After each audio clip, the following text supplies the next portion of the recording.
परभणी जिल्हा परिषद निवडणुकीची वेळ संपलेली असूनही मोठ्या प्रमाणावर मतदानाच्या रांगा, कुठलाही अनुचित प्रकार घडू नये यासाठी पोलिसांकडून तब्बल 17 ड्रोन्सद्वारे मतदारांवर नजर.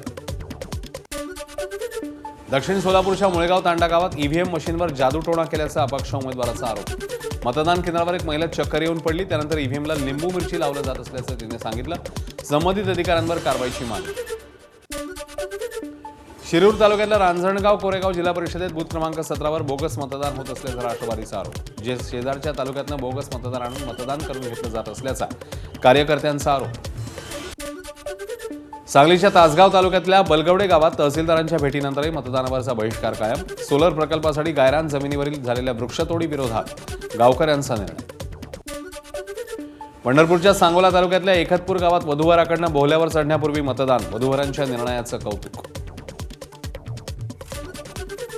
भंडाराच्या लाखांदूरमधील विविध मागण्यांसाठी सुरू असलेलं शेतकऱ्यांचं आमरण उपोषण अखेर मागे. जिल्हा पणन अधिकारी आणि तहसीलदार यांनी संपूर्ण प्रलंबित मागण्यांचा पाठपुरावा करण्याचं लेखी आश्वासन दिल्यानंतर आंदोलन मागे.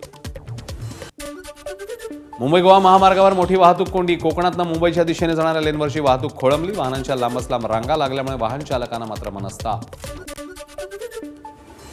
जुन्नरमधल्या शेततळ्यात बुडून मृत्युमुखी पडलेल्या 2 लहान मुलांच्या कुटुंबाला उपमुख्यमंत्री शिंदेंकडून मदतीचा हात. इनामदार कुटुंबाला शिवसेनेकडनं 5 लाखांची मदत. एकनाथ शिंदेंनी स्वतः फोन करत केलं कुटुंबाचं सांत्वन. मालेगाव महापालिकेतील लिफ्ट 4थ्या मजल्यावरनं कोसळली. नशीब बलवत्तर म्हणून लिफ्टमधील 16 जण थोडक्यात बचावले. क्षमतेपेक्षा जास्त भार असल्यामुळे लिफ्टमधील चेन तुटल्याची माहिती.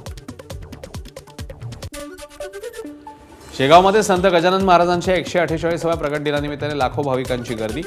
भाविकांना गजानन महाराजांचं दर्शन घेता यावं यासाठी मंदिर आज आणि उद्या रात्रभर खुलं राहणार असल्याची मंदिर प्रशासनाची माहिती.